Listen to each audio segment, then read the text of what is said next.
नोएडा में जेवर एयरपोर्ट के उद्घाटन समारोह में बोले प्रधानमंत्री मोदी, कहा पहले की सरकारों ने नींव तक नहीं पड़ने दी।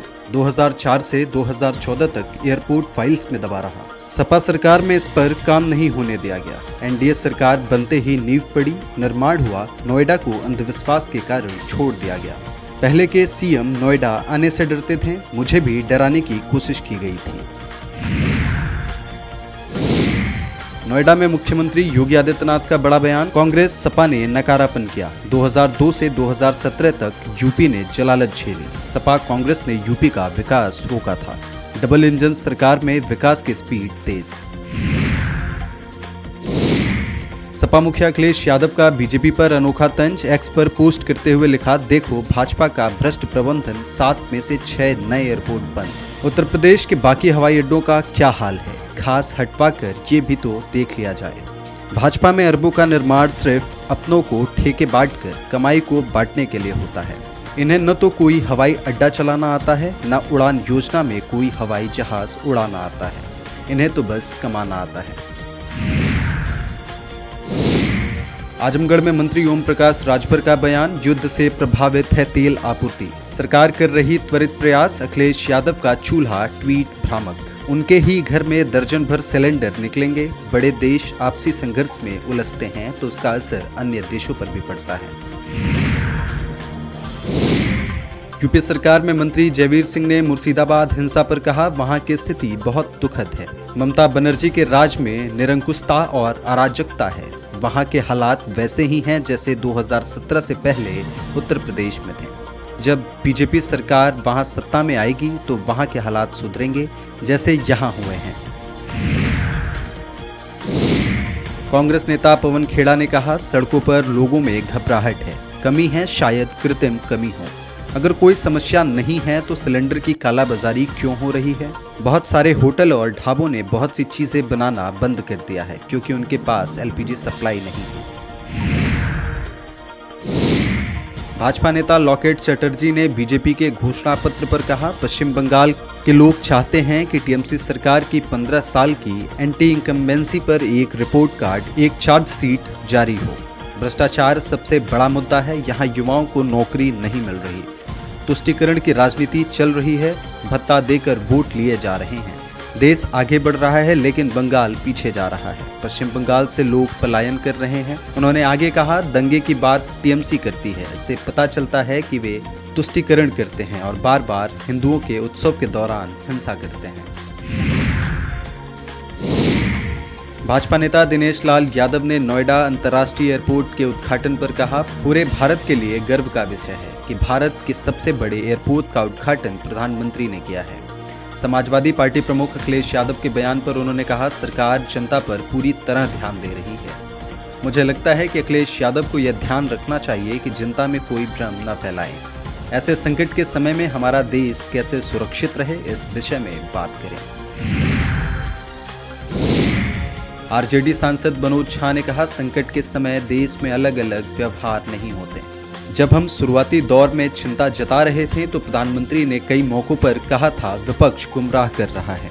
आज अगर वह टीम इंडिया की बात कर रहे हैं तो हम सब साथ हैं, लेकिन ऐसा नहीं होना चाहिए कि आज जब 5 राज्यों में चुनाव है तो टीम इंडिया की भावना जूम मीटिंग से निकलकर औंधे मुंह न गिर जाए। गोंडा में बृजभूषण शरण सिंह का बड़ा बयान, आज इस देश के अंदर 2 खलनायक हैं, पहला मुसलमान, दूसरा स्वर्ण। मैं जानता हूं मेरी ये बात गहरी चोट करेगी। वाराणसी में राज्यसभा सांसद सैयद नसीर हुसैन का बयान, बीजेपी आम जनता को गुमराह कर रही, वॉर की वजह से गैस और तेल की किल्लत, इससे कैसे निपटना है इस पर कोई चर्चा नहीं हो रही। दिल्ली में उत्तराखंड कांग्रेस नेता प्रीतम सिंह का बयान, अभी और नेता कांग्रेस में शामिल होंगे, कांग्रेस मजबूती के साथ चुनाव लड़ेगी। बीजेपी के कई नेता भी कांग्रेस के संपर्क में हैं, चुनाव से पहले अभी और ज्वाइनिंग होगी।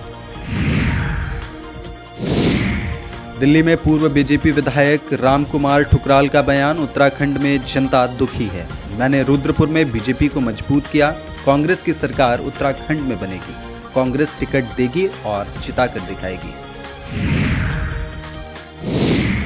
ऋषिकेश में होटल में पकड़ा गया अवैध कैसीनो, 10 डांसर, पार्षद सहित 40 लोग हिरासत में। एसएसपी देहरादून ने भी की कार्रवाई।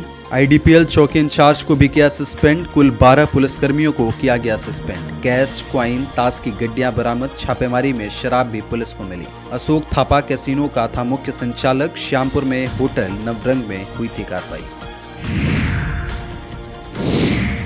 उत्तर प्रदेश के उप मुख्यमंत्री केशव प्रसाद मौर्य ने कहा, देश की दृष्टि से भी और उत्तर प्रदेश की दृष्टि से भी जेवर एयरपोर्ट का आज प्रधानमंत्री मोदी द्वारा उद्घाटन यह गौरव का ऐतिहासिक दिन है। चुनाव में 2027 में भाजपा तीसरी बार जीतने जा रही है, लेकिन विकास हमारा मुख्य लक्ष्य रहता है। हवाई जहाज पर हवाई चप्पल पहनने वाला भी बैठ सके, ऐसा देश हमें बनाना है और जेवर इसी कड़ी में एक सौगात है।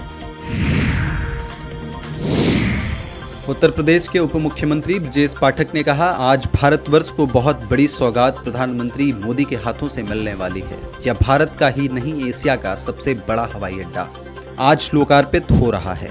मैं प्रदेशवासियों को बहुत बधाई देता हूं। इस हवाई अड्डे के बनने से हवाई यात्रियों को तो सुविधा मिलेगी, साथ ही प्रदेश और देश के आर्थिक विकास को भी सहयोग मिलेगा। बड़ी संख्या में रोजगार सृजन भी होगा। यह विकसित भारत के सपने को साकार करेगा। सपा सांसद अवधेश प्रसाद ने नोएडा अंतर्राष्ट्रीय एयरपोर्ट के लोकार्पण पर कहा, इसके लिए मैं बधाई देता हूं और मैं उम्मीद करता हूं कि इसके बनने से आवागमन में सुविधा होगी। इसके लिए मैं प्रधानमंत्री को बधाई देता हूं। मुर्शिदाबाद हिंसा पर उन्होंने कहा, रामनवमी एक पवित्र त्योहार है और इसे बहुत पवित्रता के साथ मनाया जाता है। इस त्योहार पर किसी प्रकार का दंगा, लड़ाई होना अच्छी बात नहीं। कांग्रेस सांसद शशि थरूर ने कहा, मुझे बहुत खुशी है कि अमेरिका के राष्ट्रपति और भारत के प्रधानमंत्री एक दूसरे से बात कर रहे हैं। यह अच्छी बात है। मुझे यह भी पता है कि हमारे फॉरेन मिनिस्टर अब फ्रांस में G7 के दूसरे फॉरेन मिनिस्टर से भी बात कर रहे हैं। यह सब जरूरी है। हमें इंटरनेशनल उथल पुथल और अनिश्चितता के समय सभी खास देशों के टच में रहना होगा।